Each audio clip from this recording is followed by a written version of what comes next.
Vous vous demandez probablement ce que je fais dans la Meuse, puisqu'il y a quelques mois, vous l'aviez classé en 2e position des pires départements de France. Je ne sais pas si vous vous souvenez, les petits votes que j'avais organisés sur Instagram. Eh bien, vous savez quoi? On va aller vérifier tout de suite si vous n'avez pas été un peu injuste.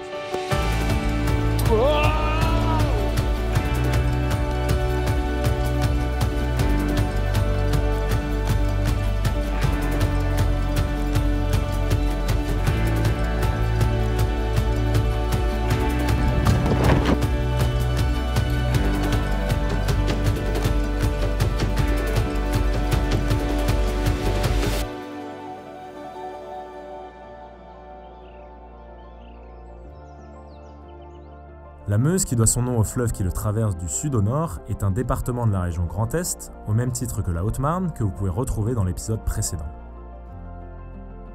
D'un point de vue historique, cependant, il est important de rappeler que la Meuse faisait partie de la Lorraine, ancienne région administrative qui a disparu en 2015, mais qui reste très importante sur le plan culturel.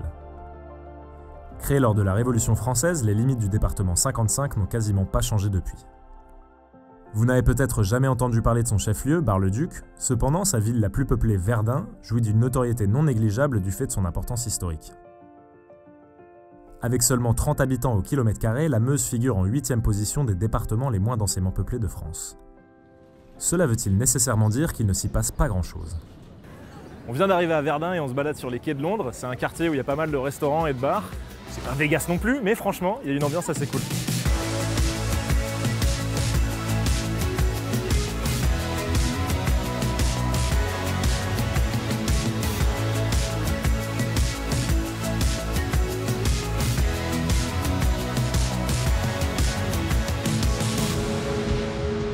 L'été à Verdun, c'est également l'occasion de vivre un spectacle de son et lumière unique en son genre.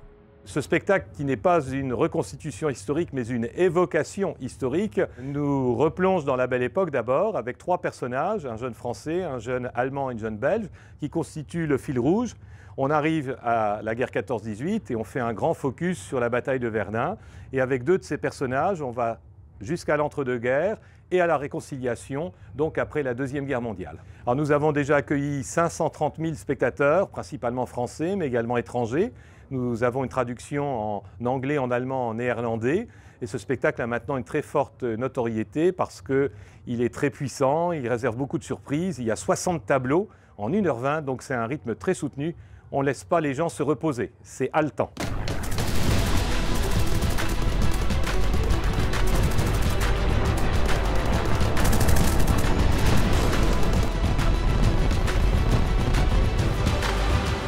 Nous organisons dans un petit village de 34 habitants des activités, notamment une biennale équestre qui attire 11 à 12 000 personnes en 3 jours.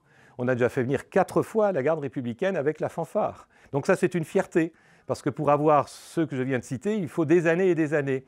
Mais au-delà de connaissance de la Meuse, il y a également le vent des forêts, les vieux métiers d'Azanne, des festivals. Donc il y a beaucoup d'initiatives qui maintenant sont devenues de beaux rendez-vous chaque année. Notre association elle est basée en Meuse donc depuis 2010 avec la création du Watsabar qui a été un des premiers festivals du coin. C'est un festival sur 3 jours qui va bientôt passer sur 4 jours avec bientôt une soirée le jeudi soir. On est sur une jauge de 2500-3000 personnes par soir en temps normal. On a eu Joey Star, on a eu Boulevard Désert avant qu'il soit connu. J'ai mangé une vipère et je ne digère pas. Je crache du venin et en vice versa et vice versa. On organise aussi d'autres événements, donc on va organiser Instant Suspendu bientôt, qui est un enchaînement de 4 ou 5 concerts sur un week-end. Il y a plein d'autres petits festivals, la Meuse propose des choses. Il y a de quoi faire. Il y a de quoi faire en Meuse. Finalement, quand on prend le temps de s'y intéresser, on se rend compte que la vie nocturne et culturelle de la Meuse est loin d'être ridicule. Mais peut-on vraiment y vivre des sensations fortes ?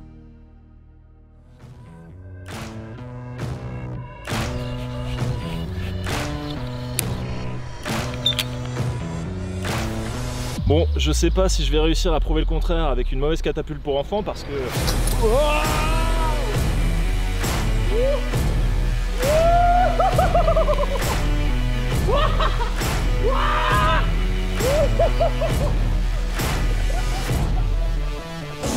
Bon, je crois que c'est bon là, ça m'a remis les idées en place là, je vais passer sur un truc un peu plus tranquille, genre catamaran. C'est bien catamaran, c'est bien.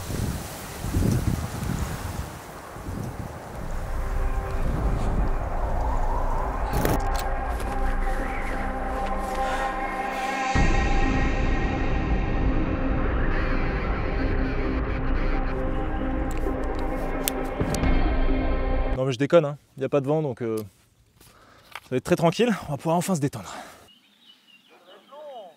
Ça va être un peu long, ouais. Attends, je vais peut-être ramer un peu.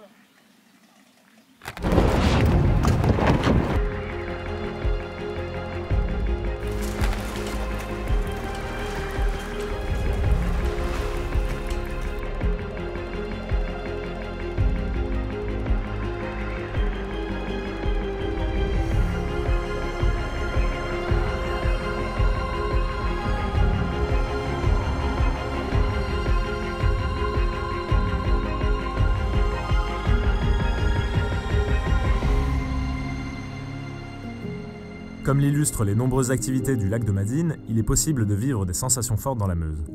Mais pour reprendre des forces, est-on limité à la fameuse Madeleine? Pour vous replacer un peu le contexte de ce cliché, la Madeleine est une pâtisserie meusienne par excellence puisqu'elle aurait été inventée à Commercy, la 3e plus grande ville du département.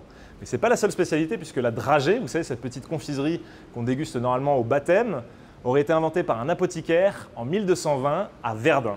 Et ça tombe bien parce que justement on se trouve actuellement dans les usines des dragées Braquier qui perpétuent sa fabrication artisanale depuis 1783. Allez, petit tour du propriétaire.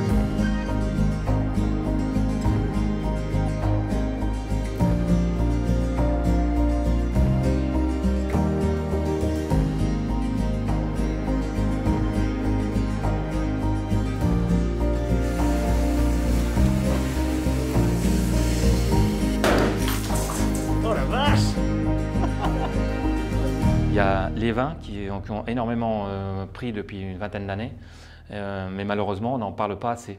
Ouais. On est toujours focalisé sur la Madeleine et sur la dragée de Verdun. C'est vrai qu'on avait une réputation qui était un petit peu difficile au niveau des vins, donc il a fallu se faire une place. Et on a un petit peu maintenant retourné la tendance, c'est que justement on n'a pas assez de volume pour satisfaire la demande. Donc c'est quand même une bonne chose. Et maintenant bon, on retrouve les vins de Meuse sur les grandes tables de restaurants, que ce soit sur la grande région ou que ce soit en France, dans toute la France. Après vous avez l'AOC Mirabelle de Lorraine en tant que fruit et en tant que eau de vie. La Mirabelle de Lorraine se plaît très bien chez nous, ça fait peut-être 2000 ans qu'elle est sur le territoire. Et on a un climat qui est vraiment adapté à ce fruit. Puis c'est un fruit qu'on aime ici, on a dans le cœur, donc on continue à le préserver.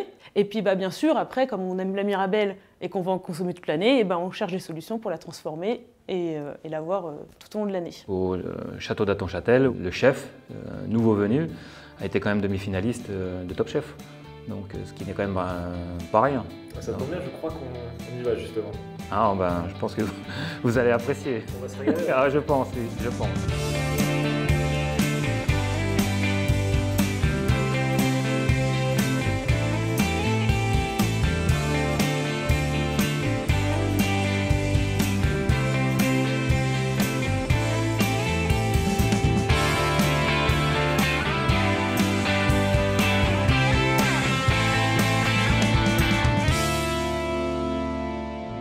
Dans un lieu comme ça en Meuse, j'ai voulu mettre en avant tous les produits qu'on pouvait trouver en Meuse, comme du safran à Saint-Miel qui est à 15 km d'ici. À Verdun, il y a le dragé qui est la spécialité, il y a la Madeleine de Commercy, on retrouve la quiche lorraine qui est classique, le pâté lorrain. On a un producteur en Meuse qui fait du super foie gras, du super magret de canard. On a cherché beaucoup de producteurs, on en cherche toujours. Il y en a des fois qui nous contactent et qui font des super produits aussi, quoi. Autant en fromage, en tout, vraiment on a de tout. Dans l'assiette en tout cas, le rendu est bien différent avec des produits locaux.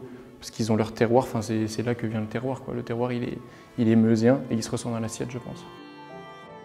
Le patrimoine gastronomique meusien ne se limite donc pas du tout à sa célèbre Madeleine. Mais pour ce qui est du patrimoine historique, peut-on y découvrir autre chose que les sites de la Première Guerre mondiale? En effet, Verdun et la Meuse sont très logiquement associés à la Première Guerre mondiale.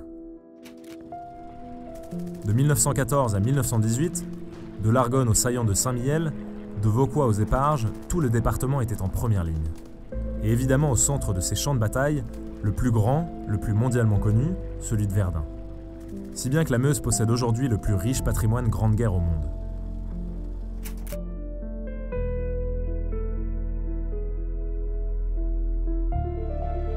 La visite de l'ossuaire de Douaumont permet par exemple de se représenter le bilan effroyable de la bataille de Verdun. 300 jours et 300 nuits de combats acharnés avec un déferlement incessant d'artillerie et d'obus, au cours desquels 300 000 hommes perdirent la vie.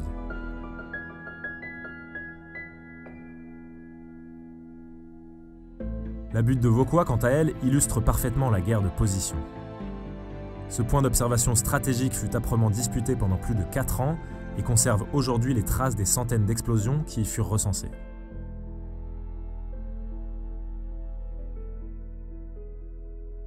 La visite des galeries souterraines de la citadelle de Verdun à bord d'une nacelle filoguidée permet également de s'immerger dans la mémoire de ce lieu grâce aux lunettes de réalité augmentée.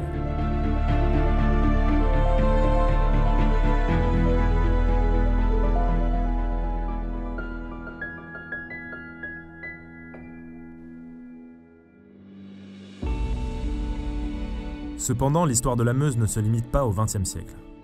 On trouve dans le département de nombreux monuments d'héritage Renaissance, comme l'église Saint-Étienne à Bar-le-Duc, la basilique Notre-Dame d'Aviotte, ou encore la citadelle de Montmédy. Et pour ceux qui s'intéressent à l'histoire folklorique, la Meuse abrite également plusieurs monuments et lieux insolites, mais mon ami Saïl Artichaut, qui nous a accompagnés sur ce tournage, vous en parlera bien mieux que moi dans sa vidéo sur les curiosités du département. Bon, ok, un séjour en Meuse permettra de se replonger dans notre passé. Mais le département est-il complètement arriéré pour autant ? Ici, à Bras-sur-Meuse, nous sommes dans le village le plus connecté de France parce qu'effectivement, nous sommes labellisés au niveau national Ville Internet et on est le seul village de France à être à ce niveau-là dans une commune de moins de 1000 habitants. On a utilisé ces locaux pour en créer un espace numérique de formation. Aujourd'hui, on est à plus de 1000 personnes formées ici, tous les niveaux, mais notamment les seniors qui sont à plus de 60-70% utilisateurs de cet espace. Donc c'est un vrai enjeu de développement pour les territoires ruraux. Je pense que c'est l'aménagement du territoire qui est en train de se jouer actuellement, parce qu'on peut, avec des tiers-lieux, encore une fois, créer des choses dans n'importe quel village pour répondre aux attentes de la société. La deuxième étape du projet, ça a été de mettre en place un laboratoire de fabrication numérique, un Fab Lab, avec un objectif clair, net et précis, c'est la lutte contre l'obsolescence programmée. On a pris des services civiques, des emplois jeunes et qui ont été transformés en CDI. Il y a à peu près 25 emplois qui ont été créés en quelques années. On a aussi mis au bout de ce Fab Lab un Repair Café qui permet une fois par mois de réunir une vingtaine de bénévoles et de faire venir tous les gens de Verdun, du Grand Verdun et de la Meuse, venir réparer leurs objets. Ça peut être l'électroménager, ça peut être n'importe quoi. Et puis il y a aussi beaucoup d'objets qui sont réalisés par les gens qui viennent au Fab Lab, ils viennent personnaliser des objets, les imprimer, et quelque part c'est pour des cadeaux, et en période de Noël et tout, on génère du pouvoir d'achat pour les gens parce qu'on crée des pièces uniques et à un prix vraiment très accessible. J'espère que cette courte immersion en Meuse aura attisé votre curiosité. Je suis certain qu'il y reste encore beaucoup de choses à découvrir, mais ce court séjour nous a déjà conquis. En seulement quelques jours, on a pu s'émerveiller devant un patrimoine historique insoupçonné. On a fait la rencontre de Meusiennes et Meusiens qui entreprennent et font vivre le département et plus largement la région Grand Est qui ne cesse de nous surprendre. Donc j'espère que vous l'aviez déjà compris, le titre de cette vidéo n'est pas un conseil à suivre. Parce que le meilleur moyen de se faire son propre avis sur une destination, eh bien, ça reste avant tout d'y aller.